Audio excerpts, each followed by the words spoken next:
گئی بابا، تماچا مارنے والے کی انگوٹھی لگی ایسے، تماچا مارنے والے کی انگوٹھی لگی ایسی، تماچا مارنے والے کی انگوٹھی لگی ایسی، میری آنکھوں کی بینائی اندھیرا ہو گئی بابا، میرے آنکھوں کی بینائی اندھیرا ہو گئی بابا، ستم اتنے ہوئے مجھ پر میں زہرا ہو گئی بابا۔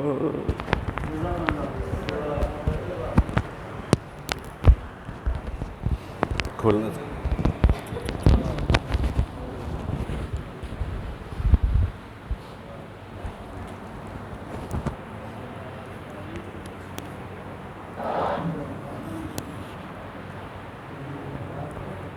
صلوات پڑھیں آپ۔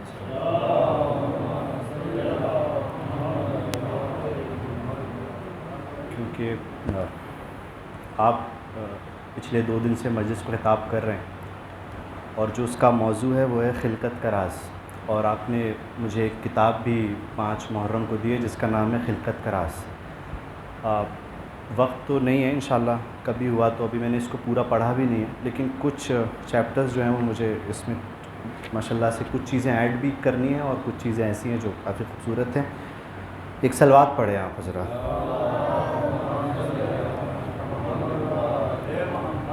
تو جیسے اس میں یہ تیسرا جو چیپٹر ہے خلقت کا راز، دا سیکریٹ آف یونیورس کریشن، اس پہ تھوڑی سی بات کہ اللہ نے سب سے زیادہ جسے اشرف المخلوقات بنایا وہ انسان کو بنایا۔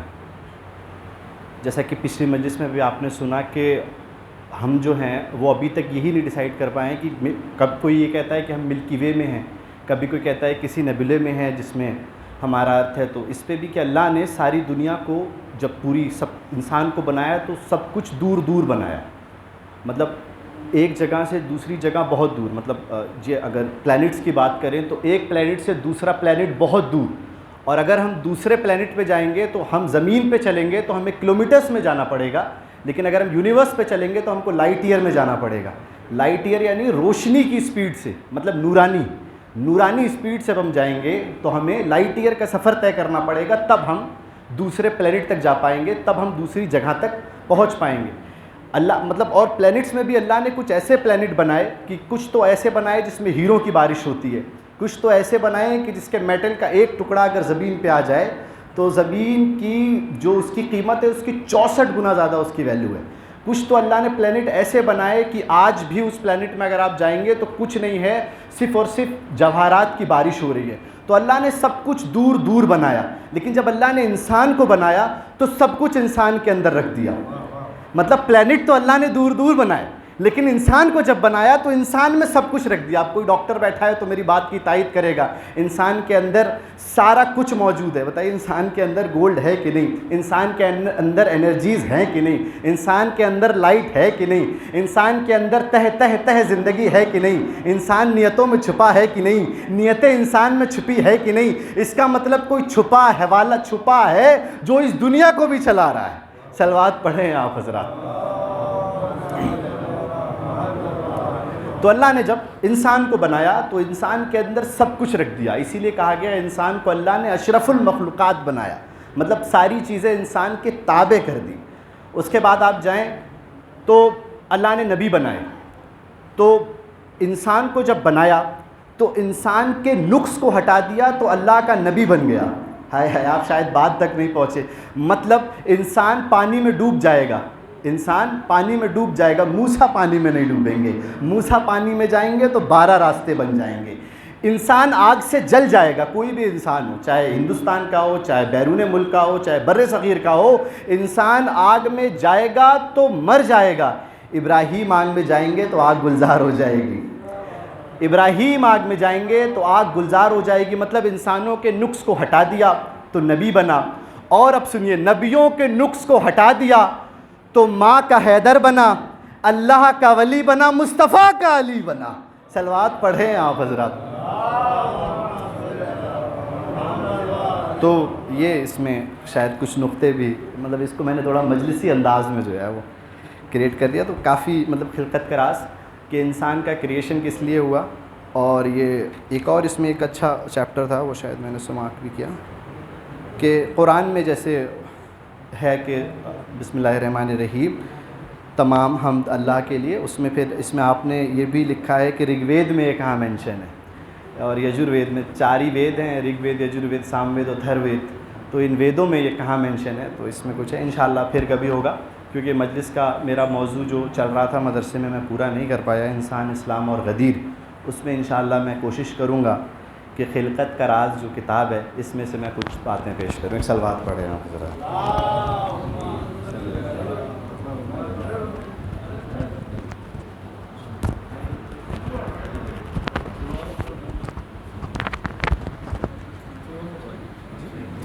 جس کو لگا لیجیے۔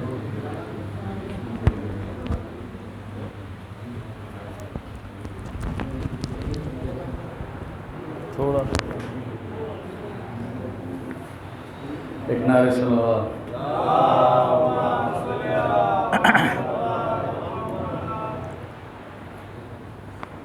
حسین بانٹ رہے ہیں نجات لے جاؤ، حسین بانٹ رہے ہیں نجات لے جاؤ،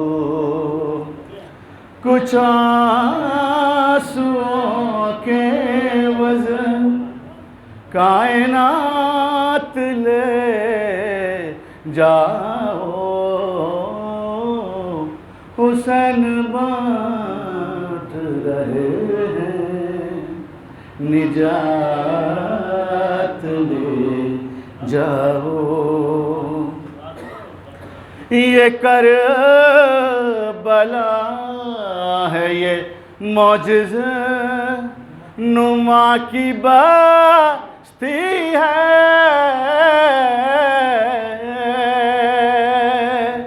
یہ کربلا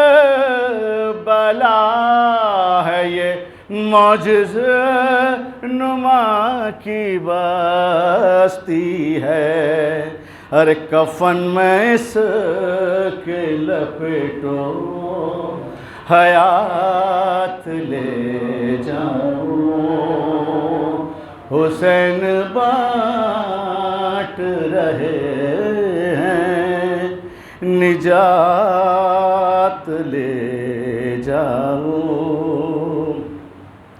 کہیں گے ماتمی، کہیں گے ماتمی، حلقوں سے لوگ محشر میں، ہمیں حسین کی جنت میں ساتھ لے جاؤ، حسین بانٹ رہے ہیں نجات لے جاؤ، قسم حسین کی پرسے میں کم ہی لگتا ہے،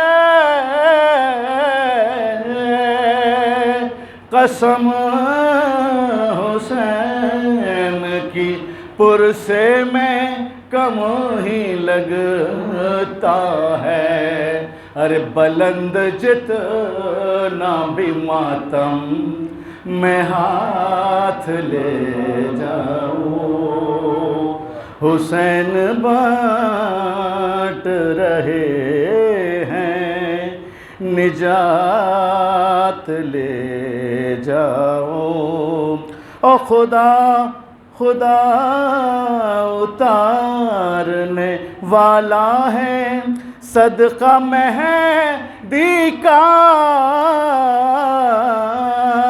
خدا اتارنے والا ہے صدقہ مہدی کا، رسول آؤ نئے معجزات لے جاؤ، حسین بانٹ رہے ہیں نجات لے جاؤ، کہیں گی فاطمہ وقت ظہور مہدی سے، کہیں گی فاطمہ وقت ظہور مہدی سے، لڑائی کے لیے غازی کو ساتھ لے جاؤ، حسین بانٹ رہے ہیں نجات لے جاؤ۔ آئیو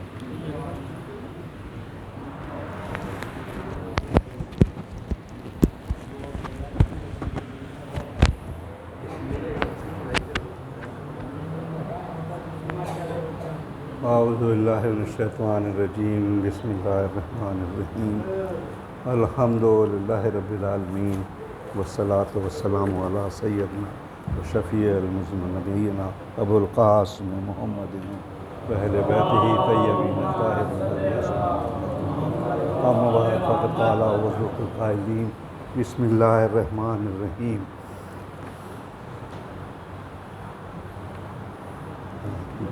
بسم اللہ الرحمن الرحیم۔ سورہ بقرہ کی 124ویں آیت، جس میں اللہ تعالیٰ ارشاد فرما رہا ہے کہ وَإِذِ ابْتَلَىٰ إِبْرَاهِيمَ رَبُّهُ بِكَلِمَاتٍ فَأَتَمَّهُمَا قَالَ إِنِّي جَاعِلُكَ لِلنَّاسِ إِمَامًا قَالَ مِنْ ذُرِّيَّتِي قَالَ لَا يَنَالُ عَهْدِي الظَّالِمِينَ۔ اور اس وقت کو یاد کرو جب خدا نے چند کلمات کے ذریعے ابراہیم علیہ السلام کا امتحان لیا اور انہوں نے پورا کر دیا، تو اس نے پروردگار نے کہا کہ ہم تجھ کو لوگوں کا امام قائد بنا رہے ہیں۔ عرض کی کہ میری اولاد میں سے، میری ذریت میں سے، تو ارشاد ہوا کہ یہ عہد ظالموں کے لیے نہیں ہے۔ تو حضرت ابراہیم کی یہ دعا اللہ نے ہمیشہ یہ ہوا کہ جب اللہ نے ابراہیم کو حکم دیا تو فوراً ہی پلٹ کر ابراہیم نے بھی اس کے بدلے میں کچھ مانگا۔ یہاں پر جب اللہ نے کہا کہ ہم تم کو امام بنا رہے ہیں قوم کا، تو انہوں نے کہا کہ میری ذریت میں سے، تو انہوں نے اللہ نے منع کر دیا کہ یہ عہد جو ہے ظالموں تک نہیں پہنچے گا۔ اب ایک سوال یہ پیدا ہوتا ہے کہ حضرت ابراہیم نبی ہیں، رسول ہیں، جلیل القدر رسول ہیں، 5 میں شمار ہے، خلیل خدا ہیں، اتنے منصب جب ان کے پاس ہیں تو اللہ نے امام بنایا ان کو، تو کیا ہم یہ سمجھیں کہ ایک بہت خوش ہو کے گورنمنٹ نے ایک کمشنر کو کہا کہ ہم تجھے ڈی ایم بنا رہے ہیں؟ کوئی کسی کی ترقی کرتا ہے تو اوپر لے جاتا ہے تو نیچے تو نہیں لاتا۔ تو اتنے جس کے پاس منصب آلریڈی موجود ہیں کہ وہ خلیل خدا تک ہے، لیکن اللہ کہہ رہا ہے کہ ہم تمہیں امام بنا رہے ہیں، تو یعنی کہ امام کا مرتبہ جب کچھ زیادہ بلند ہوگا تبھی تو امام بنایا جائے گا۔ اور امام اللہ نے صرف 2 بنائے۔ اس میں اگر آپ ہو جاتا ٹرانسلیشن کہ ہم تم کو بنا رہے ہیں امام، تو اس میں اسماعیل کو بھی شامل کر لیا جاتا ہے، جبکہ اسماعیل شامل نہیں ہے۔ اگر آپ ورڈ ٹو ورڈ قرآن کی ٹرانسلیشن کریں گے تو ہم تجھ کو، تم کو نہیں، تجھ کو امام بنا رہے ہیں، یعنی یا تو حضرت ابراہیم امام بنے ہیں یا رسول اکرم محمد مصطفیٰ صلی اللہ علیہ وسلم وہ امام بنے ہیں۔ یہ دو لوگ ہیں جو امامت کا جن کو درجہ اللہ نے عطا کیا ہے، اس کے علاوہ وہی 12 ہے، لیکن ان کے ساتھ بھی اللہ نے یہ منصب منسوب نہیں کیا ہے۔ کہیں بھی رسول اکرم کو اتنی جگہ سردار الانبیاء ہیں، خاتم النبیین ہیں، اولین ہیں، اور اللہ کے حبیب ہیں، طٰہٰ ہیں، مدثر ہیں، مزمل ہیں، جانے کتنے لقب ہیں جو رسول اللہ کو حضرت اللہ نے عطا کیے ہیں۔ کہیں بھی امام کہہ کے پکارا ہو؟ امام کہہ کے نہیں پکارا۔ تو امام کا منصب جو ہے وہ صرف 12 کے لیے اللہ نے طے کر دیا کہ یہی 12 امام ہیں، جس کو میں اب آگے تھوڑا سا بتاؤں گا۔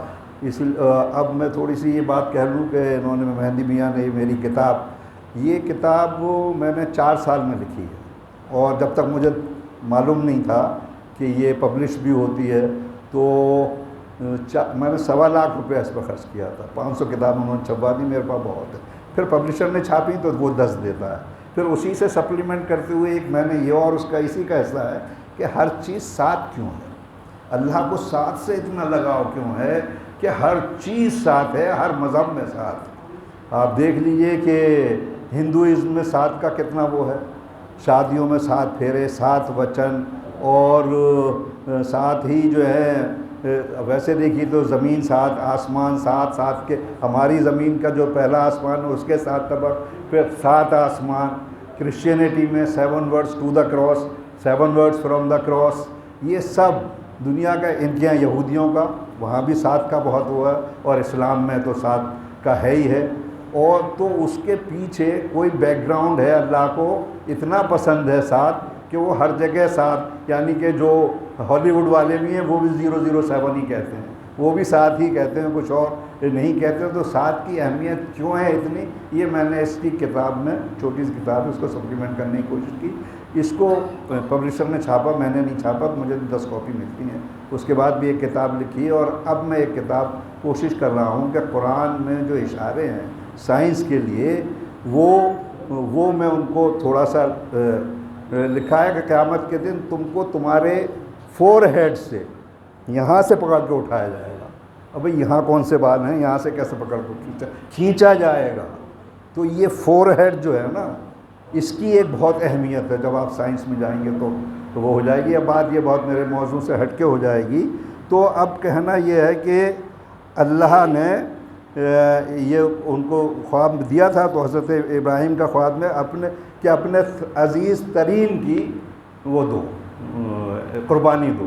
تو اس کو عزیز ترین حضرت ابراہیم کا تو مدتوں بعد حضرت ہاجرہ سے جب نکاح کروا دیا سارہ نے، تب ایک بیٹا پیدا ہوا، وہ تھے اسماعیل۔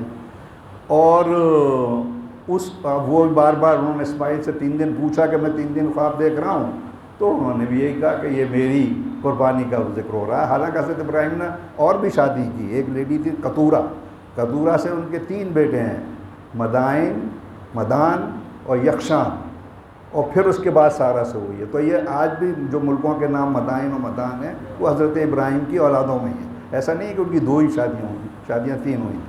تو یہ بھی سلسلہ ہے۔ تو جب انہوں نے کہا تو اس نے کہا کہ یہ ظالموں تک یہ نہیں پہنچے گا۔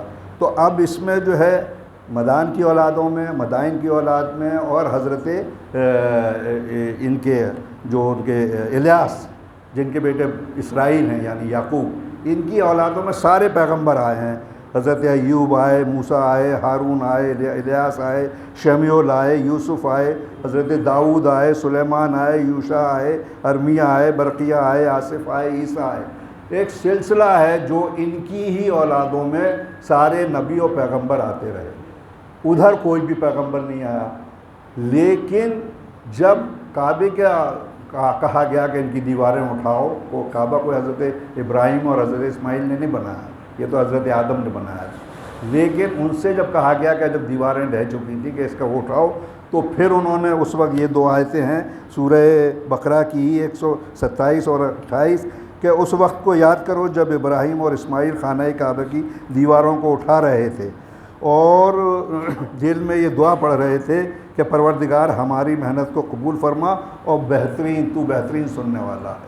پھر اس کے بعد اسی کے ساتھ ساتھ دوسری آیت ہے کہ پروردگار ہم دونوں کو اپنا مسلمان بنا، مسلمان اور فرمادار قرار دے، اور ہماری اولاد میں بھی فرما بردار امت پیدا کر، ہمیں ہمارے مناسک دکھلا اور ہماری توبہ قبول فرما، تو بہترین توبہ قبول کرنے والا ہے۔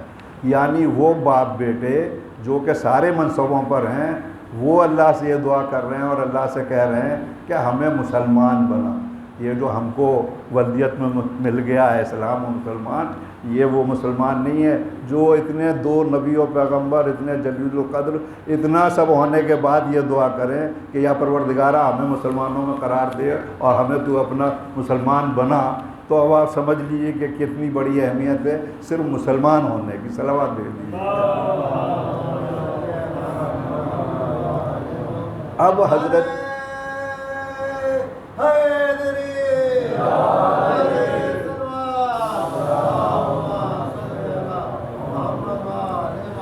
اب ہم کو یہ دیکھنا ہے کہ مسلمان جو پیدا ہوئے حضرت اسماعیل کے بیٹے ہوئے ہیں قیدار، اور قیدار سے لے کر کے اور حضرت عدنان تک، تھوڑی ہسٹری کی بات ہو جائے گی، عدنان تک بہت لمبا ہے سلسلہ، 38 نسلیں ہیں اور 48 نسلیں ہیں۔ مطلب یہودیوں کے پاس اچھی تاریخیں ہیں اور وہ زیادہ مینٹین کرتے تھے عربوں کے مقابلے میں۔ تو اس میں 2 تاریخیں ہیں کہ یہ حضرت قیدار کے بعد اتنا سلسلہ چلنے کے بعد پھر وہ شروع ہوا۔ تو اس گیپ کا نہیں پتہ کہ اس میں کون ہستیاں آئیں، لیکن رسول اکرم یہ کہا کرتے تھے کہ اگر کسی کو میرا شجرہ دیکھنا ہے اور میری ٹری تک جانا ہے تو صرف عدنان تک جائے۔ تو حضرت عدنان جو ہیں وہ جد مانے انہوں نے، اور حضرت عدنان وہ شخصیت ہیں کہ جنہوں نے کعبے کو پہلی مرتبہ کالا غلاف پہنایا 570 سال پہلے عیسیٰ سے۔ 570 سال پہلے عیسیٰ سے آپ نے جو غلاف پہنایا وہ عدنان کا پہنایا ہوا ہے۔ اور اس سلسلے میں ایک سے ایک ہستیاں آئی ہیں، یا تو اس پہ پورا یہ ایک بہت لمبا چیپٹر ہو سکتا ہے، یا کتاب لکھی جا سکتی ہے کہ کیسے کیسے مسلمانوں میں لوگ آئے، جس میں حضرت الیاس ابن مضر ہیں، نظر ابن کنانہ ہیں، اور فہر ابن مالک ہیں، اور قسی ابن کلاب ہیں۔ یہ 3 وہ شخصیتیں ہیں جو قریش کہلائیں۔ یہ قبیلہ قریش جو ہے کیوں کہلاتا ہے کہ یہ 3 ہستیاں ایسی ہیں جن کو قریش کا لقب ملا۔ کیوں ملا؟ کیونکہ یہ بکھر گئے تھے سارے حضرت اسماعیل کی جو اولادیں تھیں، اور نئے نئے الگ الگ قبیلے بن گئے تھے۔ جب بھی مصیبت آئی ان پر، اب یہ جو مسلمان تھے ان پر، تو یہ 3 ہستیاں تھیں، انہوں نے اپنے اپنے وقت میں ان کو یکجا کیا۔ قریش کے معنی اکٹھا کرنے والا۔ تو قریش کے جب ان لوگوں نے اکٹھا کر کے اور یہ مصیبتوں سے لڑے ہیں، تو جن لوگوں نے مسلمانوں کو اکٹھا کر کے ایک جگہ اکٹھا کیا اور دشمن سے لڑے ہیں، اس کو خطاب ملا، اس کو لقب ملا قریش۔ اور یہ 3 ہستیاں ہوئی ہیں، اور اس میں قسی ابن کلاب کا جو تیسرے ہیں بہت رول ہے، اور نظر ابن کنانہ کا، اور جناب الیاس ابن فہر ابن مالک، یہ 3 جو جن کو تینوں کا لقب ملا۔ یہ جو ہیں یہ بہت بڑی ہستیاں ہیں، اور ایسا نہیں ہے کہ یہ ان لوگوں نے جو کارنامے انجام دیے ہیں، ان کے پیریڈ میں جو کارنامے انجام دیے گئے ہیں، وہ بعد میں قرآن کی آیتیں بنی۔ قرآن میں آپ وہ ایک جگہ دیکھیں گے کہ یہ کہا جا رہا ہے کہ جو ہم یہ روم کو جو قبیلے جاتے ہیں مال خریدنے کے لیے، تو یہ ایک بار جاڑے میں 6 مہینے میں تو ان کو ہم کو آزاد کر۔ تو یہ جناب یہ ہاشم جو تھے، یہ اتنی زبردست ہستی تھے کہ یہ جب وہاں گئے ہیں روم میں، تو وہاں کے بادشاہ نے ان کی پرسنالٹی دیکھ کر کے کھڑے ہو کے استقبال کیا، ہاتھ ملایا اور کہا کہ آپ مکے سے تشریف لائے ہیں۔ تو آپ نے اس سے پھر دوستی کی، اور پھر یہ لکھا اور یہ کہا کہ بھئی ہمارے 2 بار آئیں گے اناج اور یہ سب چیزیں خریدنے، تم اس پر سے آکٹروئے اناج وہ معاف کر دو، ہم پر سے وہ نہیں لگاؤ جو یہ چنگی لگتی تھی۔ تو اس نے معاف کیا، اور یہ ذکر قرآن میں موجود ہے۔ ایسے ہی حضرت مطلب، یہ جو 20% کا خمس ہے وہ رسول اللہ کا لاگو کیا وہ نہیں ہے، یہ حضرت مطلب کے دور میں جب وہ کنواں ڈھک دیا گیا تھا اور پانی نہیں نکلا تھا بہت جنریشنز تک، تو آپ کو خواب ہوا تھا کہ یہ ڈھونڈو، زمزم ڈھونڈو.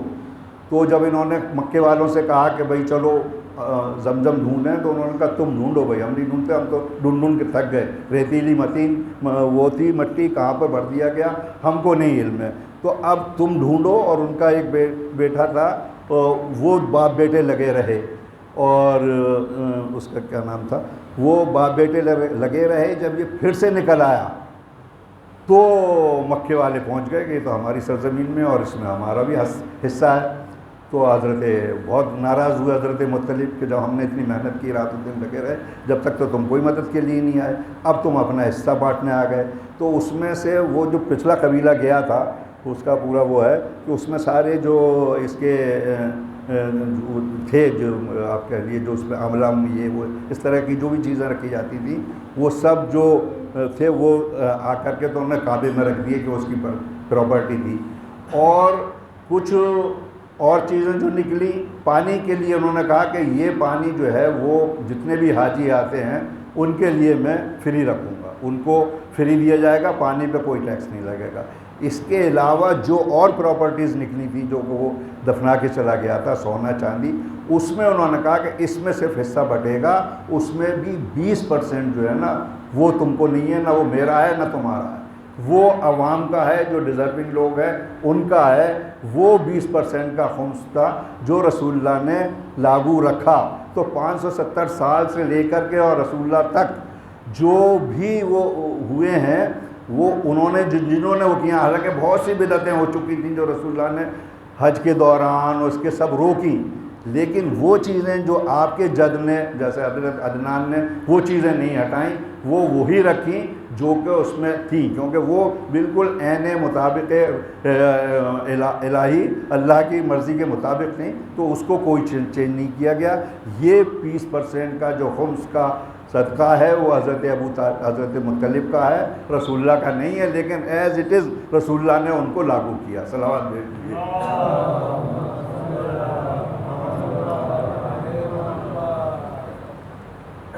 اب کہنا یہ تھا کہ یہ جو ہے ان کی امامت کے سلسلے میں یہ ہم کو کہیں سے ریفرنس ملتے ہیں اور بھی.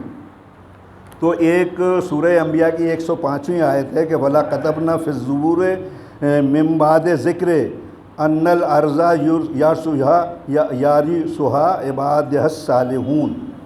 ہم نے بتحقیق زبور میں یہ لکھ دیا ہے کہ اس زمین کے وارث میرے نیک بندے ہوں گے، اور اس ذکر کو بے شک زمین کے وارث میرے نیک بندے ہوں گے. یہ اللہ نے زبور میں لکھ دیا ہے، اور اس کی وکالت اور اس کی گواہی دے رہا ہے قرآن کی یہ آیت. تو اب ہمیں یہ دیکھنا پڑے گا کہ یہ بات کیا زبور میں بھی ہے جو قرآن کہہ رہا ہے. تو جب لکھ دیا ہے تو اس کی معنی اس میں ہونا چاہیے. تو اب باب زبور کا ایک باب ہے مزامیر. اب مزامیر کو پلٹ کے دیکھیے کہ وہ کیا کہتا ہے اس سلسلے میں. تو لائن المبارکین فینا یرسلون الارض والمؤمنین منہ یقطعون. اللہ کے نیک بندے وارث ہوں گے اور زمین پر ملاعونوں کا قلع قمع ہو جائے گا. تو یہ کیا ہوا ہے یا ابھی ہونا باقی ہے جو ملاعون بندے ہیں؟ کیونکہ الٹیمیٹلی یہ تو طے ہے قرآن کی بھی وہ کہ وارث اللہ کے نیک بندے ہوں گے. اب ہمیں یہ دیکھنا ہے کہ وہ نیک بندے ہو چکے ہیں یا نہیں ہوئے ہیں. تو یہ اس کو ہسٹری میں جانا پڑے گا کہ ایک بادشاہ ہوا ہے بخت نصر. انگلش میں تو نصر شیلدان کر کے بہت بڑا نام ہے، کوئی پروننسیٹ نہیں کر پاتے عام طور پر لوگ، لیکن اس کو اردو میں بخت نصر کہتے ہیں. یہ بہت پہلے ہوا ہے. تو یہ وہ جو تھا وہ فلسطین بابل کا بادشاہ تھا، اور بابل کا بادشاہ جو تھا وہ بہت ہی، اس کا باپ بھی بادشاہ تھا. اور یہ جو تھا اسرائیل آدھا حصہ جو ہے وہ ایک امپائر لے چکی تھی، آدھے جو وہ امپائر کا جو بادشاہ تھا وہ تھا یہ یہودا. تو یہ بادشاہ جو تھا بخت نصر جنگیں نہیں لڑتا تھا. تو اس کی پبلک، اس کی رعایا کہتی تھی کہ ہمارا بادشاہ ہے تو شیر، لیکن یہ کاغذی شعر ہے کہ لوگوں کو یہ ہوتا تھا کہ ہماری جو سلطنت ہے وہ پھیلے بڑھے، تو وہ لڑتا نہیں تھا، وہ تھا آرکیٹیکٹ۔ تو یہ جو وہ ہیں بیبیلونیا کے جو ہینگنگ گارڈن جو آج بھی 7 ونڈرز میں آتے ہیں، ہینگنگ گارڈن وہ اس نے بنوائے تھے، کیونکہ اس کی بیوی جو تھی وہ نارتھ ایران کی رہنے والی تھی، بہت ہی ہری بھری اس کی وادیوں میں رہنے والی تھی، یہ تھی جگہ بڑی خشک، تو اس کو اچھا نہیں لگتا تھا، تو اس کو بنانے کے لیے اس نے یہ ہینگنگ گارڈنز بنائے جو آج بھی 7 ونڈرز میں شمار ہے جن کا۔ اور اگر آپ اس پہ ڈالیں گے گوگل پہ تو دیکھیں گے کہ ایسٹر گیٹ ایک نیلے رنگ کا بہت انتہا خوبصورت بابل کا گیٹ ہے، وہ بھی اسی نے بنوایا تھا۔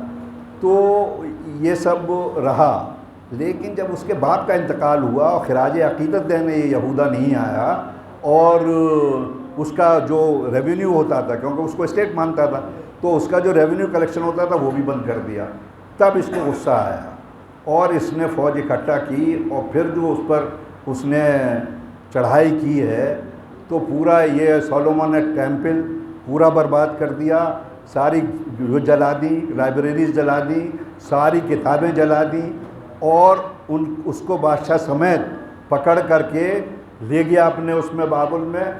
60,000 قیدی تھے، سب کی اس نے آنکھیں پھوڑ دی، اور اس تک کو یہودا تک کو جو ہے نا وہ وہی کھانا دیتا تھا جو سب کو دیتا تھا۔ 60-70 ہزار، پھر تو وہ مر گیا اور اس کا بیٹا وہ ہوا، پھر اس کو داماد نے مروا دیا۔ اس بیچ میں پھر ایک بادشاہ ہوا فارس کا، اس کا نام تھا سائرس۔ وہ سائرس اتنا مشہور ہے آج بھی، ایران کا جو نیشنل ہیرو ہے وہ سائرس ہی ہے، اور جس کو وہ کچھ لوگ یہ کہتے ہیں کہ وہ ذوالقرنین نبی ہیں۔ اس کے دور میں جھوٹ بولنا اور غیبت کرنے پہ بڑی سخت سزا تھی۔ وہ جب سائرس آیا تو پھر اس نے جو ہے ان کو اکٹھا کیا، اور اس نے بنوایا یہ پھر سے سولومن ٹیمپل بنوایا، یہ جو آج فلسطین میں ہے تھا، مطلب وہ بنوایا۔ تو پھر یہ بنوا کر کے اس کو چلتا رہا، پھر آ گئے رومنس۔ تو رومن کے دور میں بھی یہ یہودی ایسی قوم ہے کہ ہے تو یہ بہت انٹیلیجنٹ اور پیسہ کمانے کے لیے ماہر ترین قوم ہے، لیکن ہے بہت ظالم۔ یہ ظلم کو انہوں نے جو لائبریری جلائی گئی نا، اور ان کے جو ربی کہلاتے ہیں، انہوں نے جب وہ لکھی تو دوبارہ سے لکھی، اس میں یہ ساری چیزیں لکھی ہیں کہ ہم اللہ کی بیسٹ کریشن ہے، ہم سے اوپر کوئی نہیں ہے، ہم سلطنت اور راج کرنے کے لیے پیدا ہوئے ہیں، اور اگر ہم دوسرے لوگوں کو مارتے ہیں، مسلمانوں کو اور ان کو، تو ہم پہ کوئی گناہ نہیں ہے اس کا۔ یہ اسی تحت تو یہ جو زائنزم کے لوگ ہیں، زائنسٹ جو ہیں، وہ چھوٹے چھوٹے بچوں کو آپ دیکھ رہے ہیں غزہ میں کیا ہو رہا ہے، کیسے مار رہے ہیں بری طرح سے، کھانے کے لیے جو بچے آئے ہیں ان کے اوپر بمبنگ کر رہے ہو اور گورنمنٹ کی طرف سے کر رہے ہو۔ تو یہ ظلم کی کربلا کے بعد دوسری انتہا ہے جو آپ غزہ میں دیکھ رہے ہیں، کیونکہ ان کے یہاں یہ لکھا ہوا ہے کہ یہ تم پر سب جائز ہے، جیسے کہ لکھ دیا نا کہ عیسیٰ جب مصلوب ہو گئے تو اب سارے گناہ تمہارے معاف، ایسے انہوں نے لکھ رکھا ہے۔ تو یہ جو ہیں انہوں نے جو ہے وہ یہ ظلم کی انتہا کی ہوئی ہے۔ تو اب یہ دیکھنا ہے کہ وہ ابھی بھی ذوالقرنین کا، آپ سائرس کا جہاں بھی آپ ایک ایرانین وہ پائیں گے پیویلین، آپ دبئی چلے جائیے تو ایران کا بہت بڑا پیویلین ہے، وہاں ایک قبر پائیں گے، وہ قبر کا نشان ضرور بناتے ہیں، وہ قبر کا نشان جو بناتے ہیں وہ اسی کو بناتے ہیں، سائرس کو۔ وہ سائرس ان کا نیشنل ہیرو ہے، جس میں وہ آپ کا 21 رمضان 21 تاریخ کو وہ بھی ہوتا ہے، کون سا آپ کا تہوار کہتے ہیں جسے ایرانی نوروز، وہ بھی وہیں سے جڑا ہوا ہے، کوئی اسلام سے جڑا ہوا نہیں ہے وہ، لیکن ہے۔ تو پھر اب یہ جو وہ ہوئی جو یہ اللہ نے اس مزامیر میں بھی لکھ دیا تھا کہ ہم زمین کے اللہ کے نیک بندوں کو وارث بنائیں گے اور زمین پر ملعونوں کا قلع کما ہو جائے گا۔ تو انہوں نے اس پیریڈ میں رومنس کے بیچ میں بھی یہی ساری حرکتیں کی تھی۔ تو جب سائرس گیا، وہ اس نے تو ایک وہ گورنر جو تھا ٹائٹس کو یہ کہہ کے گیا تھا کہ ان کو سبق سکھاؤ۔ یہ جو دوبارہ سارا اجاڑا ہے وہ ٹائٹس نے اجاڑا ہے۔ یہ تو مسلمان تو 300 سال بعد ہوئے ہیں، وہ عیسائی تو حضرت عیسیٰ کے 300 سال بعد ہوئے ہیں، لیکن حضرت عیسیٰ سے کچھ بعد اس نے یہ پھر ان لوگوں نے سب اجاڑا۔ اور یہ دونوں کا ذکر قرآن میں ہے کہ ہم ایک ایسی قوم تمہارے اوپر مسلط کریں گے جو تم کو تمہارے گھروں سے، تمہارے عبادت گاہوں سے نکال کے مارے گی۔ تو ایک بار تو اس نے مارا تھا بخت نصر نے، اور ایک بار انہوں نے مارا۔ جو رومنس نے. اور اب جو ہٹلر کو ہم لوگ اتنا برا سمجھتے ہیں کہتے ہیں، لیکن ہٹلر نے بھی ایک کام کیا تھا. جب سارے یہودی مارے تھے کچھ یہودی چھوڑ دیے تھے، اور اس نے کہہ دیا تھا کہ یہ جب دنیا میں پھیلیں گے تو ان کی تم حرکتیں دیکھنا. یہ میں نے اس لیے نہیں مارے ہیں، یہ ڈیزرو کرتے ہیں ان کو مارا جائے، یہ اتنے ظالم ہیں. تو اب ہٹلر کے بعد میں بھی دوبارہ ریسرچ ہونے لگی کہ واقعی وہ اتنا ظالم تھا بھی یا نہیں تھا، یا ان کی حرکتیں ایسی تھیں کہ جس کی وجہ سے مجبور ہو کر کے اس نے یہ سارے کام کیے. اور کچھ جو چھوڑ دیے تھے وہی آج دنیا میں کتنا فتنہ پیدا کیے ہوئے ہیں، وہ وہی ہیں. تو ان کی قوم میں یہ شامل ہے. اب ہم کو یہ دیکھنا ہے کہ وہ جو زبور میں لکھا ہوا ہے مزامیر کے کہ نیک بندے ہوں گے، تو توریت میں کیا لکھا ہے؟ توریت میں بھی تو دیکھیں. تو اب یہ ایک دعا ہے جو یہ لوگ کر رہے ہیں، اس کا ذکر ہے کہ ابا اسماعیلہ فقط سماعت لکا فیہا انا تبارکا و سماہو و اکثرا. اب یہ جملہ سننے والا ہے، جدا اکثرا عشرہ رئیسہ ولد وجاہو امتن کبیرہ. اس کا ٹرانسلیشن یہ ہے کہ اے ابراہیم، ہم نے اسماعیل کے بارے میں تیری دعائیں سنی. یہ توریت میں ہے. اور ہاں ہم اسے باور یعنی کہ طاقتور اور مضبوط بنائیں گے، اسے بابرکت بنائیں گے، اور اس میں ایک کثیر النسل بنائیں گے، اس میں ایک کثیر نسل پیدا کریں گے. اور اس کے بعد جو جملہ ہے اس میں اور اس کی نسل میں بار رئیس، بار امیر پیدا کریں گے. یہ جملہ آج بھی توریت میں رکھا ہوا ہے. حالانکہ اتنی چیرہ دستی کی گئی، سب کچھ بدلی گئی آیتیں، لیکن یہ 4 آیتیں آج بھی توریت میں پائی جاتی ہیں. اور اس کی صرف وجہ یہ ہے کہ انا نحن نزلنا الذکر ونا الحافظون، ہم نے اس ذکر کو پیدا کیا ہے اور ہم ہی اس کی حفاظت کرنے والے ہیں. تو اتنی توریت میں تبدیلیوں کے بعد بھی یہ 4 آیتیں آج بھی رکھی ہیں کہ اس میں ہم بار رئیس پیدا کریں گے. اب آپ کسی یہودی سے پوچھیے جا کر کے کہ وہ بار رئیس، بار امیر کون ہے، نام بتاؤ. کسی عیسائی سے پوچھیے کہ بار رئیس و بار امام، بار امیر کون ہے بتاؤ. ارے ان کی تو بات چھوڑیے، امت مسلمان میں بھی زیادہ تر لوگ جو میجورٹی ہیں ان سے پوچھ لیے کہ وہ بارہ کون ہیں، سوائے اس کے کہ یہ جو قوم یہاں بیٹھی ہے اس میں 6-7 سال کا بچہ بھی بیٹھا ہو اور اس سے پوچھیے کہ بارہ رئیس، بارہ امام کون ہے، تو پہلا کہے گا علی ابن ابی طالب، دوسرے امام حسن، تیسرے امام حسین. وہ 12 کے 12 نام ایک لائن سے گنا دے گا. اس کو جو ہے سوچنے کی بھی ضرورت نہیں ہے کہ ماؤں نے اس کو بچپن میں یہ ہٹی میں امام 12 معصوم 14 شہید 72 گنا دیے ہیں، لکھا دیے ہیں، پڑھا دیے ہیں. تو وہ 12 امام، 12 رئیس جو توریت میں ہیں وہ آج بھی موجود ہیں، اور اللہ نے اس ذکر کو محفوظ کیا ہوا ہے. اور بس بہت لمبی بات نہیں کرنی ہے. اس کے بعد جو ہے ایک واقعے ساتھ میں مصائب کرتا ہوں کہ یہ جو ابھی میں کہہ رہا تھا نا کہ پاک ہے وہ ذات جو لے گئی اپنے بندے کو، تو چلو بندے کو تو لے گئی وہ ذات، لیکن وہاں جو نظر آیا ہاتھ، وہاں جو انگوٹھی نظر آئی، وہاں جو کلام نظر آیا جس کی زبان میں گفتگو ہوئی، وہ کون تھا؟ اس کو کون لے گیا تھا؟ تو وہ تو موجود ہے نا.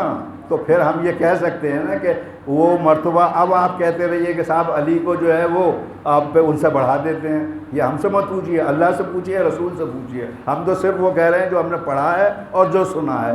وہ ذات تو وہاں پہلے سے موجود ہوگی جس کی انگوٹھی نظر آئی، جس کا ہاتھ نظر آیا، جس کی زبان نظر آئی، جس کا لہجہ نظر آیا. اب وہ کیسے گئی اللہ جانے اور وہ جانے، ہم اس میں کوئی وہ نہیں کرتے. لیکن ہم یہ جانتے ہیں کہ ہم نے جو سنا ہے، پڑھا ہے، وہ ہم بتاتے ہیں. اب وہ بڑھا دیتے ہیں یا گھٹا دیتے ہیں یا اللہ جانے اور رسول جانے کے جو انہوں نے سارے وہ پیدا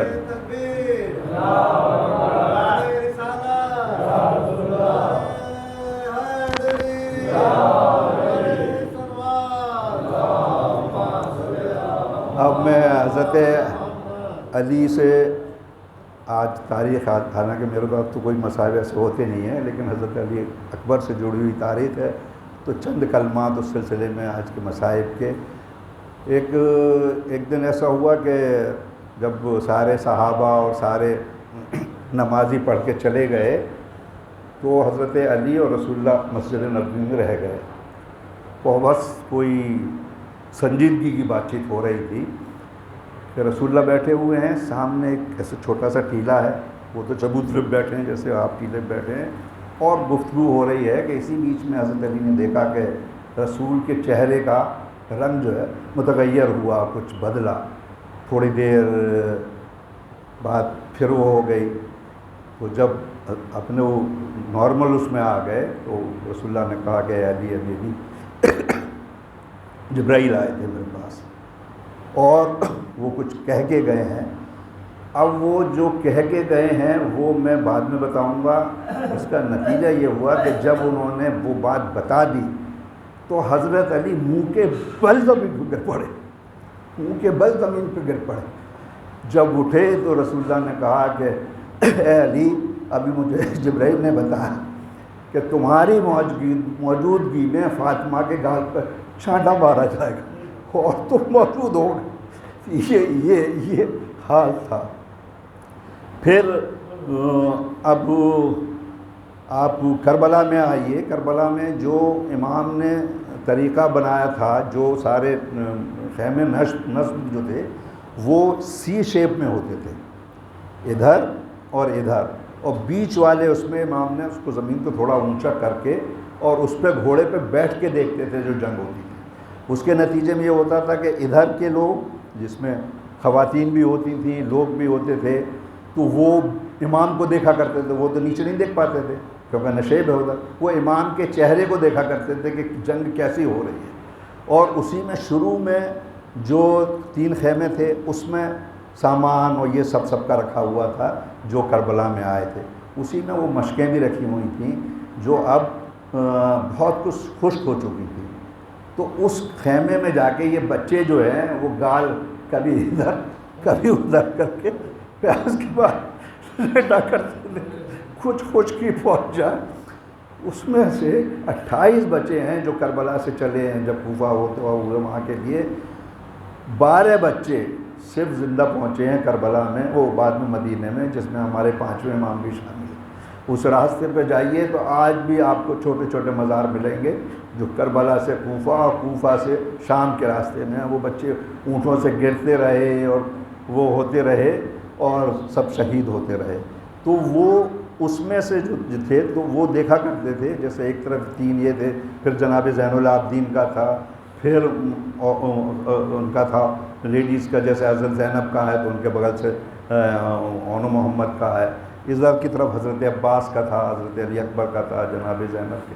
تو سب دیکھتے تھے حضرت امام حسین کو کہ وہ گھوڑے پر جب جنگ دیکھ رہے ہیں تو اس کا کیا اندازہ ہو رہا ہے. تو یہ جب حضرت علی اکبر گئے ہیں اور سب لوگ دیکھ رہے تھے کیونکہ اب تو کوئی رہا نہیں تھا ان کے بعد سوائے زین العابدین کے، تو امام کا چہرہ جو ہے وہ کبھی بلند ہوتا ہے، کبھی اچھا لگتا ہے ان کے چہرے پہ وہ آتا ہے، اور کبھی ہوتا ہے. یہ سب ہوتے ہوتے جب ایک دور آیا کہ امام نے دیکھا کہ وہ کودے اس پر سے، اسب پر سے، گھوڑے سے، اور دوڑے ایسے کہ 3 جگہ گرے، اور سب خواتین اور سب سمجھ گئے کہ کچھ ہوا ہے. حضرت علی اکبر پہ جب پہنچے ہیں تو وہ ان کے برچھی لگی ہوئی ہے، اور حضرت امام حسین علیہ السلام نے وہ برچھی یا علی مدد کہتے ہوئے نکالی ہے. اب میں اس کے وہ نہیں لیتا، لیکن میں نے ایک روایت میں سنا ہے یا میں نے مجلس میں سنا ہے کہ جب امام حضرت علی اکبر کو لے کے چلے ہیں تو وہ یوں کر کے پکڑے تھے کہ ان کا وہ ادھر ہوتا تھا رخ، چہرہ، اور حضرت امام حسین کا. اب کتنا ایک بوڑھا باپ بیٹے کو سنبھالتا. گرے پھر اٹھایا، پھر گرے، پھر اٹھایا، پھر گرے. جب نہیں سوچا تو پلٹ لیا. اب امام ادھر ہو گئے اور علی اکبر پیچھے ہو گئے. تب علی اکبر گرتے تھے امام کے اوپر. ایسے بھی کئی بار ایسا ہوا. یہ دیکھتے دیکھتے ایک بار کسی اس میں سنا ہے کہ ایک دم جو ہے لاشا ایسا لگا امام کو کہ ہلکا ہو گیا ہے. اب امام نے جب نظر ڈالی کہ اتنا آسانی سے کیسے میں اٹھا پا رہا ہوں، تو جو سایہ پڑ رہا تھا اس کو دیکھ کے امام نے کہا کہ یا بابا آپ کہاں تھے جب مجھ سے علی اکبر کا ناشا نہیں اٹھ رہا تھا؟ تو کہتے ہیں امام کہ میں تو تبھی آ گیا تھا جب تم نے مجھے پکارا تھا، جب میں بچی کی انا نکال رہے تھے تم، لیکن میں مجبور تھا، تمہارا امتحان ہے۔ لیکن جب میں نے دیکھا کہ اب کسی جہاں تم سے لاشا نہیں اٹھتا تب میں تمہاری مدد کو آیا۔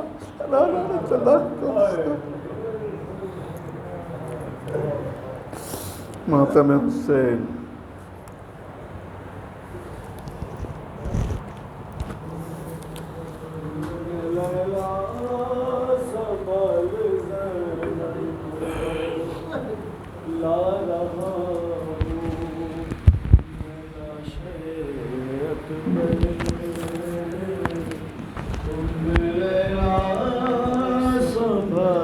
زینب کو لا رہا ہوں میں لاش اکبر، ام لیلا سنبھال زینب کو لا رہا ہوں میں لاش اکبر، ام لیلا سنبھال زینب کو لا رہا ہوں میں لاش اکبر، ام لیلا سنبھال زینب کو، نوجوان لاش ہے ضعیفی ہے، میری نظروں سے دیکھ منظر کو، کیسے ہم شیر کو سنبھالوں گا، میں سنبھالے ہوئے ہوں اکبر کو، تیرا احسان ہوگا یہ مجھ پر، ام لیلا سنبھال زینب کو لا رہا ہوں میں لاش اکبر، ام لیلا سنبھال زینب کو، اس کے سینے سے لے کے نام علی میں نے برچھی ابھی نکالی ہے، امتحان دے چکی میری غربت، اب تیری بے بسی کی باری ہے، تو بھی اس وقت یا علی کہہ کے ام لیلا سنبھال زینب کو لا رہا ہوں میں لاش اکبر، ام لیلا سنبھال زینب کو، روک رکھا ہے اپنے عشقوں کو، سب سے چھپ چھپ کے آہیں بھرتی ہوں، میں سمجھتا ہوں مادر اکبر تیری ممتا پہ جو گزرتی ہے، رکھ کے اپنے کلیجے پہ پتھر، ام لیلا سنبھال زینب کو لا رہا ہوں میں لاش اکبر،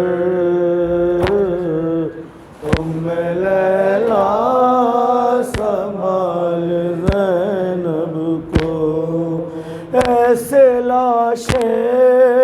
جواں اٹھائے ہوں، ایڑیاں خط بناتی آتی ہیں، ان نشانوں کو پیچھے پیچھے میرے اماں زہرا مٹاتی آتی ہیں، اس کی نظریں نہ دیکھے یہ منظر، ام لیلا سنبھال زینب کو لا رہا ہوں لاش اکبر، ام لیلا سنبھال زینب کو لا رہا ہوں میں لاش اکبر،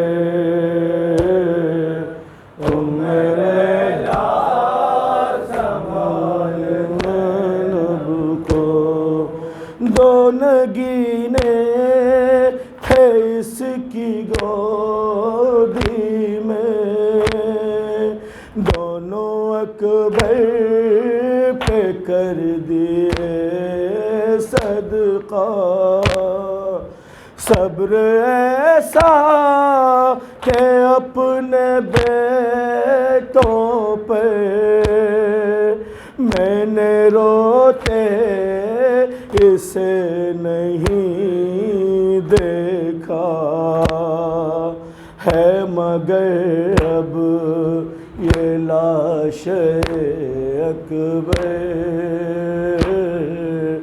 ام لیلا سنبھال زینب کو لا رہا